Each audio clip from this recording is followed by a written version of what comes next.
Now, the second part we've already kind of touched on, the NDP has decided to request that the Justice Minister, Rob Nicholson, call in the RCMP because they don't believe that Elections Canada has enough authority to deal with this. Now, isn't there a curious intersection there too? I'm not blaming the NDP, but who did the new fella used to work for? Oh, he used to work for Rob Nicholson. He was a deputy justice minister, I believe. Now So that little factoid there, it segues nicely into our next story, which pertains to Del Mastro and the difficulty that Elections Canada is having at getting anyone to speak on the matter. Correct? Yeah, and I find this one really curious too because, okay, so this story kind of bubbled up. There's so many different aspects of concern about Del Mastro's 2008 campaign that I can't even remember them all right now. And, I've tried to read myself into this topic as best I can. But the one thing I do remember was that these people came forward together with a lawyer saying that they would testify if they were offered immunity. Well, the curious thing here is that Elections Canada has finally contacted them, but guess what? Elections Canada can't offer them immunity. Right. Only the justice system can. So it, again, almost feels like sabotage here. Now these people are saying, nope, tight lip, not saying anything until we get immunity. So essentially by Elections Canada asking them, they've kind of closed down the whole process. It's really ironic in a way.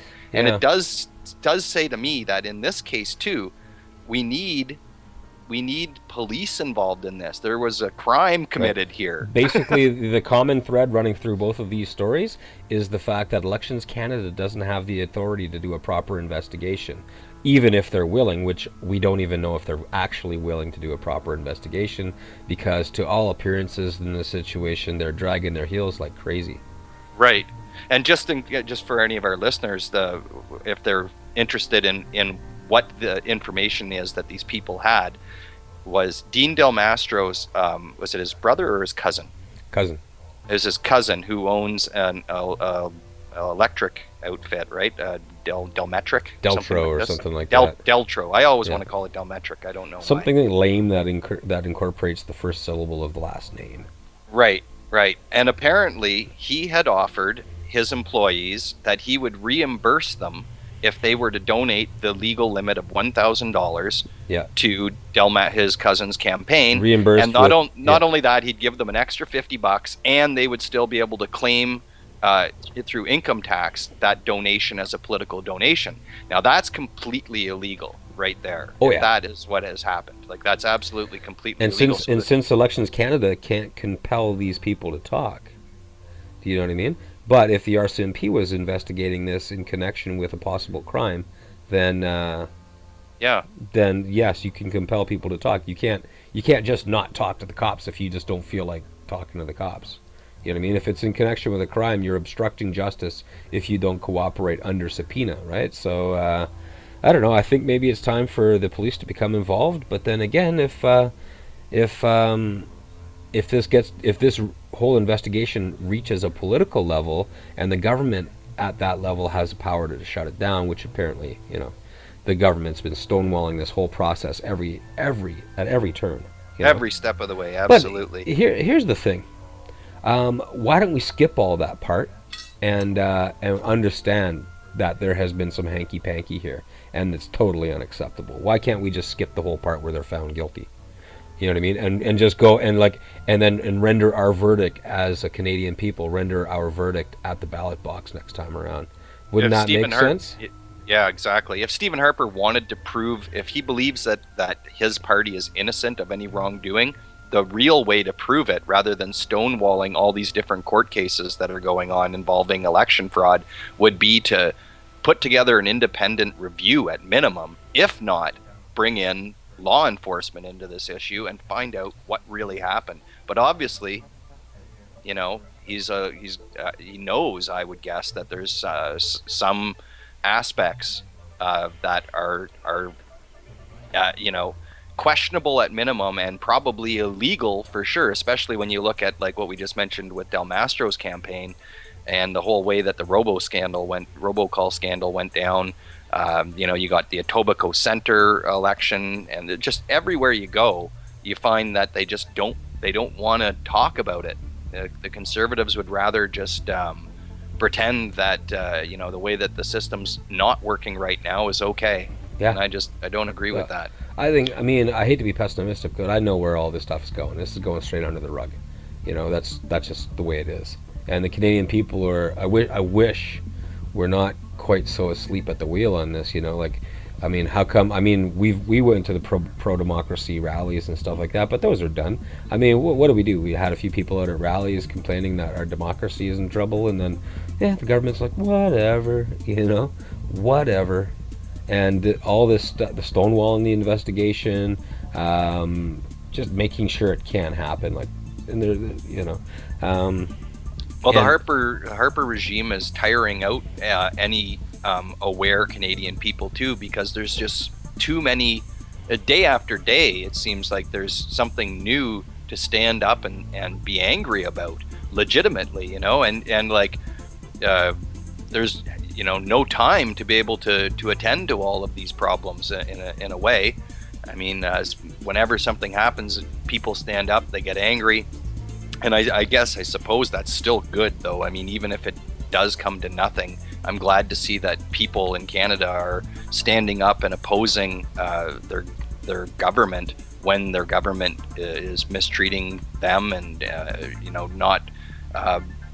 not applying proper rules, essentially, because they seem to play by their own rules. They make up their own rules as they have the rule book in their hand. They're scratching it out as they go, right?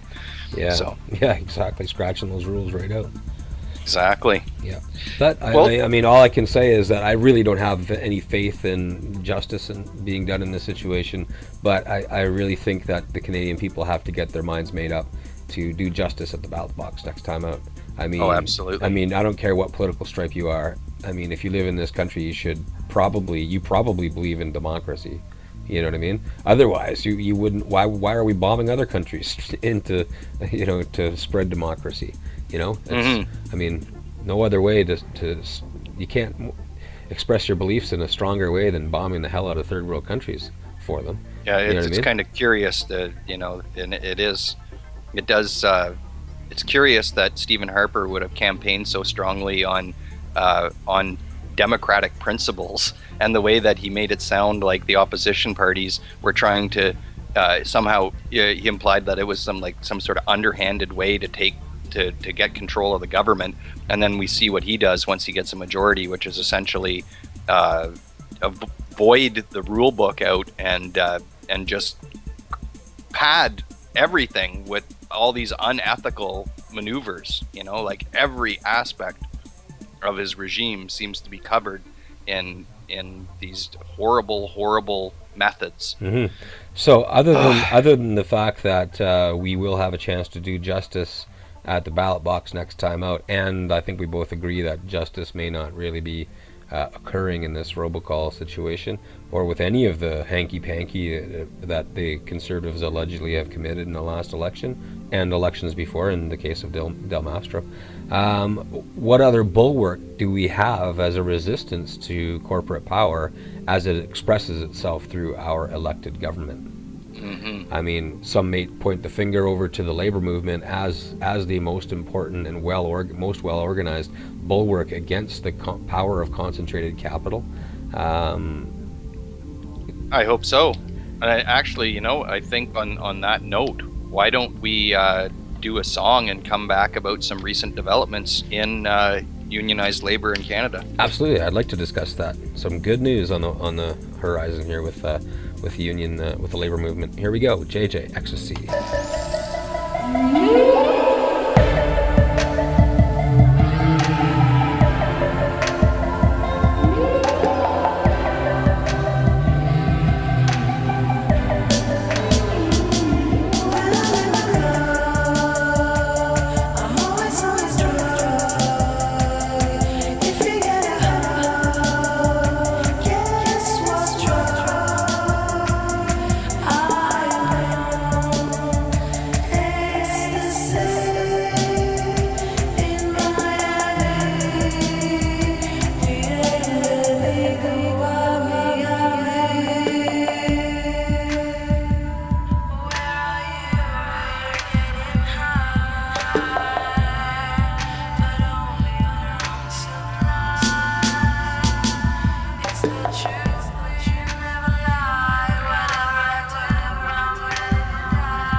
That was JJ off of their first self-titled album with a song called Ecstasy. How's it going, Mike?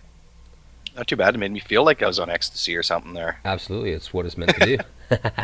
What other way to break into some good news, eh? For sure. So would you like to be the messenger? All right, good news. There looks to be not technically a merger, but definitely a cooperative situation between the Canadian Auto Workers and the Communications, Energy and Paper Workers Union of Canada. This is a good thing. Yeah, the two unions have been in talks for the past year, and they're actually. I thought that it was. They haven't used the term merger, but I thought that the discussion was of essentially taking the two unions and creating a brand new union with the membership of both, which is essentially a merger in some sort of way. But this would end up being, if this goes through, if the two unions they both have a chance to vote on this. Yeah. But if they do this, it would make them the largest union in Canada. With 80,000 members. Yeah, from coast to coast in both private and public jobs. Yeah. And it's there's more to it than that too. The interesting thing, and this is something that I think unions have been beginning to recognize, is that the unions are great for a unionized worker, but they do very little else for ununionized work, or they had traditionally done less, not always nothing, because we've talked about other issues. Well, I mean, show. here's the thing. Like, if you take a look at like this, Canadian Auto Workers, okay, they organized Ford, General Motors, and Chrysler, but they didn't organize Toyota.